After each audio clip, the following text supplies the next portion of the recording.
Hey guys, welcome back to Games of War. Today's episode we're going to take a look at some of my favorite RPGs in the PS2. What a masterpiece of a console. Totally unmatched in terms of its diversity and sheer number of titles. The PS2 has got something for everyone, an immense library with a ton of great games, and some of my favorite RPGs of all time are on the system. Now, I know the PS2 is home to a lot of mainstream RPGs like the Final Fantasy series, Dragon Quest VIII, and those are excellent games, don't get me wrong, but I'm not going to talk about them in today's episode. I want to dig a little deeper and see what's to offer hiding below the surface. So hope you guys enjoy. Thank you for watching as always. So what a way to begin on the PS2. We've got a couple entries from one of my favorite, if not my favorite, traditional RPG series that's still going on today, the Tales of series. Absolute huge fan of this series. I absolutely love each entry. I have every collector's edition, every game released in North America. The PS2 was in fine form with a couple of games released pretty close together, Tales of the Abyss and Tales of Legendia. Now, Tales of the Abyss is pretty well known amongst fans of the series. It's up there as one of the best in terms of quality and overall storyline. I absolutely love Tales of the Abyss. A lot of people complained about the main character Luke being like a whiny bitch, kind of annoying, but overall it's kind of integral to the story. You kind of watch Luke's transformation as the game goes on. What starts off is your main character is like a selfish, like a spoiled rich kid that's been stuck in a castle all of his life. He knows nothing of outside world and outside customs. He's being used to handed everything on a platter and served up by yes men everywhere. So it's kind of cool to watch Luke go outside the castle and find out how life really works, and not everyone's kissing his ass, and he has a hard time with that in the beginning. But over time, as the story progresses, you find that he becomes much more likable. There's some huge plot twists, a gripping story.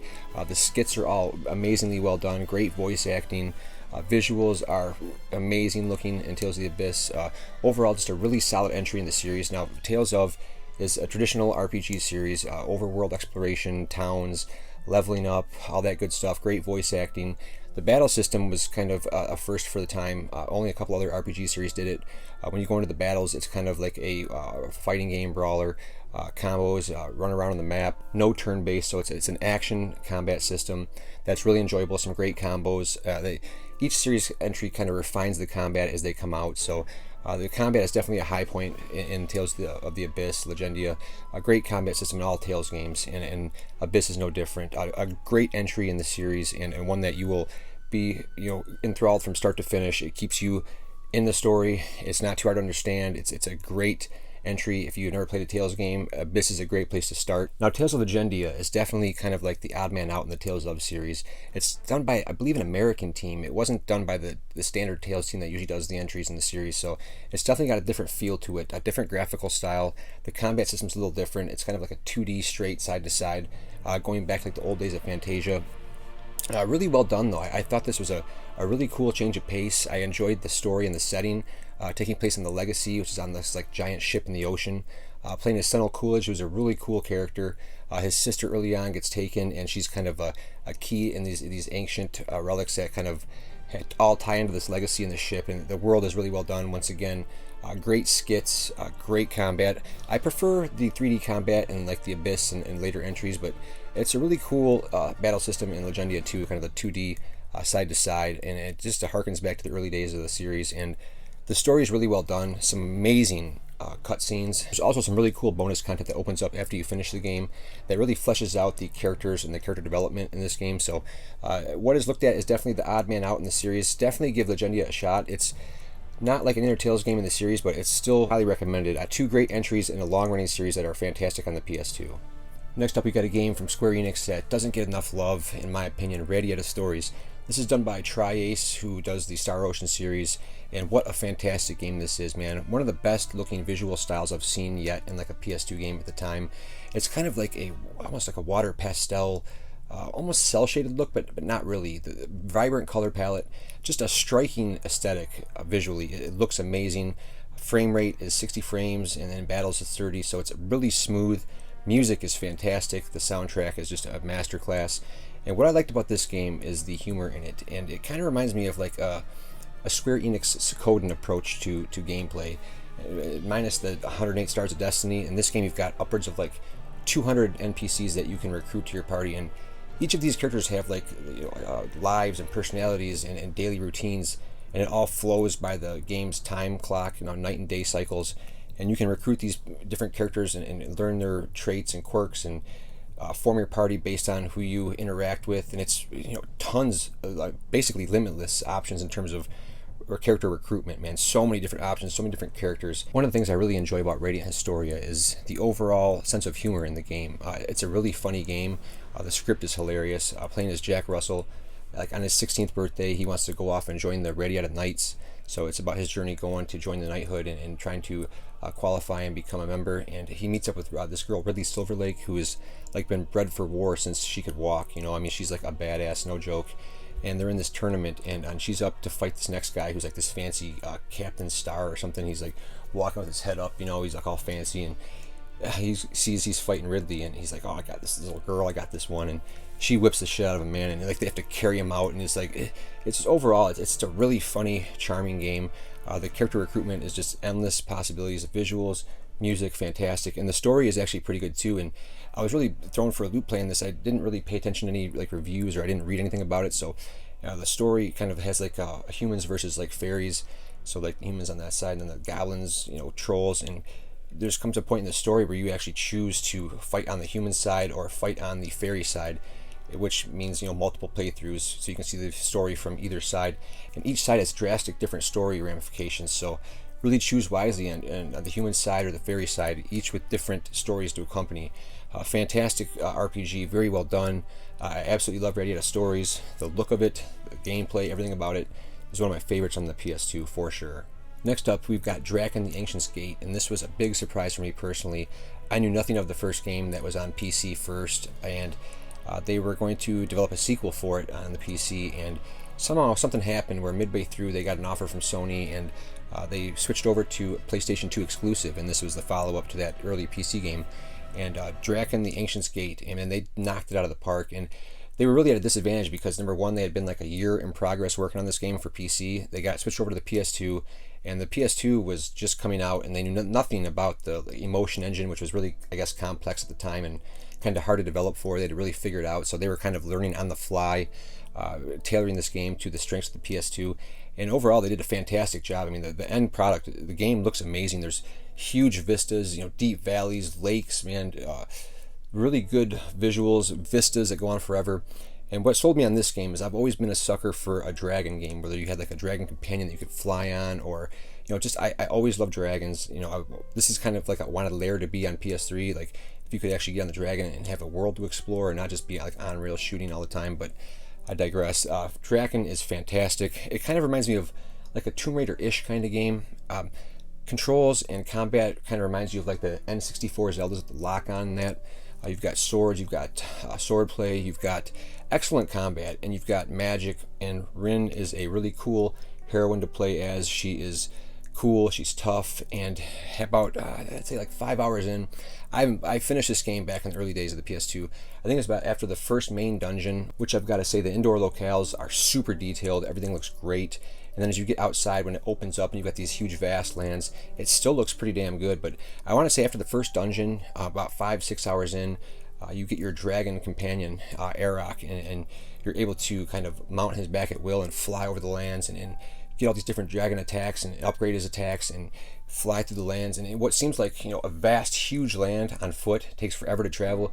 You get on the back of this dragon, it's still pretty vast, but it makes traversing the land so freaking cool. I just absolutely have always loved getting on dragon back and kind of sailing through the skies. The combat's great with the dragon. It's just an awesome game. The concept is so cool to me, and I was blown away that they were able to pull this off, especially kind of having a year setback, all PC, having to redo it from the PS2. They did a fantastic job.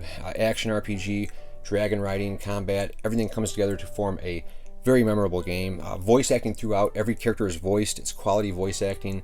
This is a really marvel on the PS2. Early game, so a lot of people forgot about this. So if you haven't checked out Draken, I think it's dirt cheap. This is definitely an awesome action RPG. Definitely check it out. Next up, we've got a game from a company that is one of my personal favorites, Vanillaware, which, by the way, as of recording this video today, 13 Sentinels finally came out. It's the next game from Vanillaware, makers of Odin Sphere, Dragon's Crown. I've been waiting for this game forever, it seems like. Finally is out today. Looks like an awesome blend of kind of mech storytelling, beautiful visuals as always. Vanillaware, makers of Odin Sphere, Dragon's Crown, they've got that certain distinct style, man, it just pops off the screen. The art is so distinct and looks so good. Now, Odin Sphere came out and hit big. Everyone loved it, and then Dragon's Crown came out after that. And in the middle was Grim Grimoire, and this kind of got lost in the shuffle. It didn't get as much attention as either of those games. And it's a shame. It's a really good game. Definitely a different kind of take on an RPG. Now, in terms of story, it's kind of got like a Harry Potter-ish kind of vibe to it, where you're attending this academy. It's your first day. Lilith Blonde you play as, and you meet all your instructors and your fellow students, and then some storyline elements happen, and it's really interesting right off the bat. And then kind of a Groundhog Day thing happens to where you're forced to relive these first 5 days over and over again. And there's definitely some treacherous things going on with the students, and not the students, rather the faculty, the head wizard, and a few other of the teachers and instructors. Definitely some shady shit going on, and this Groundhog Day thing forces you to relive these days, so you see the story from multiple angles, and the real-time strategy elements work really well. I know a lot of times it's hard to get real-time strategy working right on a console, but Vanillaware has done it. It's really cool to kind of order your troops around the screen, and you can kind of scroll, and the screen moves as you see big enemies coming down. And it's all done in that beautiful Odin Sphere, Dragon's Crown kind of art style. I'm a big fan of kind of light tower defense elements mixed with real-time strategy, protecting your allies and ordering them around the screen, ordering them to move and attack, and it all happens in real time. It's a lot of fun. The story is great. This is definitely one that's been forgotten in the shuffle of huge like Dragon's Crown, Odin Sphere. I mean, it gets lost in the shuffle, and it's definitely not deserved. Definitely check out Grim Grimoire if you're a fan of strategy games, real-time strategy games. You're not going to be disappointed. It's got that trademark Vanillaware look, huge animated characters and portraits, and great voice acting. Definitely check out Grim Grimoire. It's a fantastic strategy RPG. So if you're a fan of strategy RPGs in the PS2, you've definitely got a lot to choose from. The Disgaea games, which in turn kind of spawned off a sequel to that. I absolutely loved Laharl in the first Disgaea, a really good game.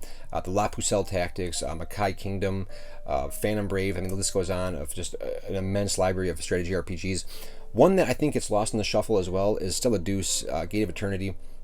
And once again, the storyline, I remember playing this, and it started off like the world was being engulfed in this deadly miasma, which is kind of like going to bring about the end of the world. And it's like, shit, here we go again, a deadly mist creeping over the world. I mean, how many times have we had to deal with a deadly mist that's going to ruin the world? But what did it for me with this game was the characterization and the story, characters, and the character development. I really kind of connected with the characters.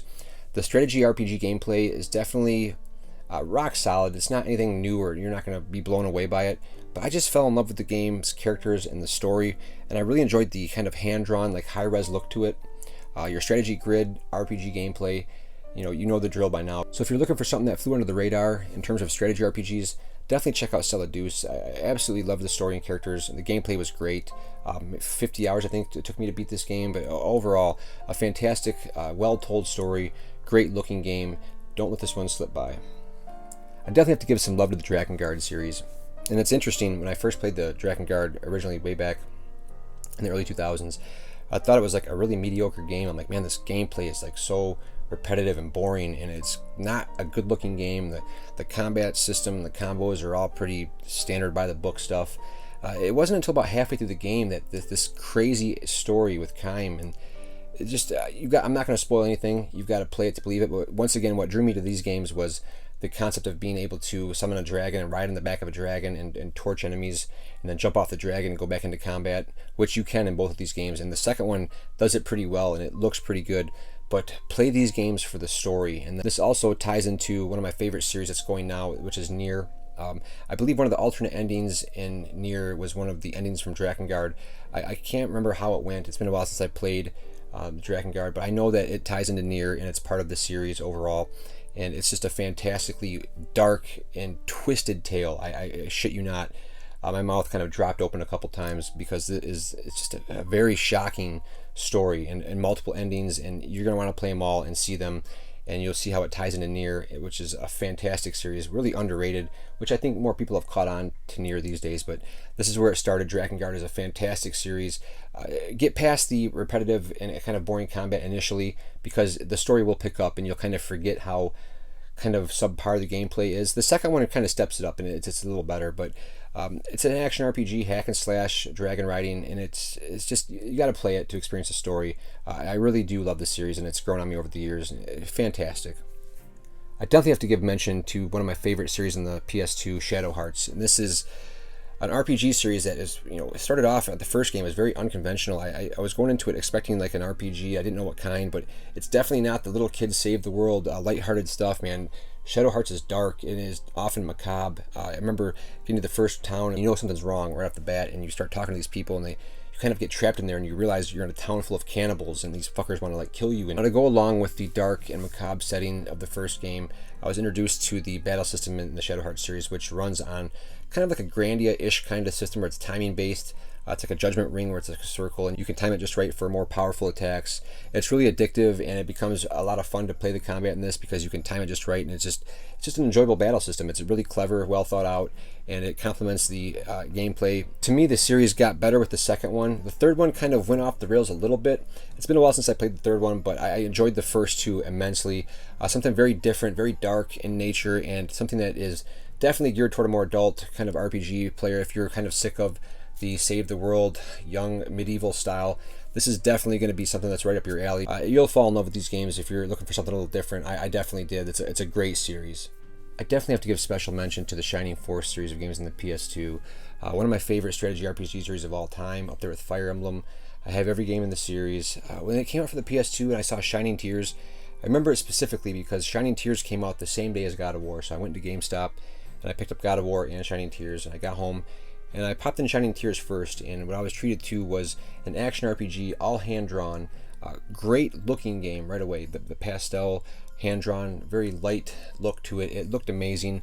Started off with, once again, like an amnesia story. You wake up on the banks of this town, your name is Zion, and you're woken up and taken to the inn, and they kind of revive you, and you're found with these pair of rings on you. These are these twin dragon rings, and the story kicks off from there, and you meet different characters, and you bond together and team up, and it's like a co-op game. It's like a little hack and slash RPG where you can kind of team up, and you've got tons of characters on screen, and you're hacking and slashing, and depending on which character you choose to team up with, you meet like a dragon man and like a wolf man and these different characters that are all pretty well fleshed out.